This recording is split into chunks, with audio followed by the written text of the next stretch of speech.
ഒരു സിനിമയിൽ അഭിനയിച്ചു കഴിഞ്ഞാൽ തൻ്റെ ഉത്തരവാദിത്തം കഴിഞ്ഞുവെന്നും പിന്നീടുള്ളത് ആ സിനിമ കാണുന്നവരുടെ ഉത്തരവാദിത്തമാണെന്നും പറയുകയാണ് മോഹൻലാൽ. ആ സിനിമയെ സ്വീകരിക്കണോ വേണ്ടായോ എന്നുള്ളത് പ്രേക്ഷകരുടെ ചോയ്സ് ആണെന്നും അദ്ദേഹം പറയുന്നു. ഒരു സിനിമ റിലീസിന് എത്തുമ്പോൾ അത് പ്രേക്ഷകർക്കൊത്ത് ഉയരുക എന്നത് ഒരു നടനെ സംബന്ധിച്ച് വലിയ ഉത്തരവാദിത്തമല്ലേ എന്ന ചോദ്യത്തിന് മറുപടി നൽകുകയായിരുന്നു മോഹൻലാൽ. സിനിമ തിയേറ്ററിൽ വന്നാൽ പിന്നെ തനിക്ക് അടുത്ത സിനിമയെക്കുറിച്ച് മാത്രമേ ചിന്തിക്കാൻ പറ്റുകയുള്ളൂ എന്നും, കാരണം ആ സിനിമ റിലീസായി കഴിഞ്ഞാൽ പിന്നെ അതിൽ ഒരു കറക്ഷനും ചെയ്യാൻ കഴിയില്ലെന്നും നടൻ പറയുന്നു.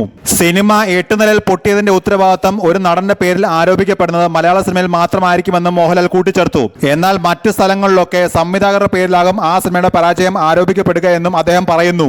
ഒരു സിനിമയിൽ അഭിനയിച്ചു കഴിഞ്ഞാൽ പിന്നെ എന്റെ ഉത്തരവാദിത്തം കഴിഞ്ഞു. ഇനിയുള്ളത് ആ സിനിമ കാണുന്നവരുടെ ചോയ്സ് ആണ്.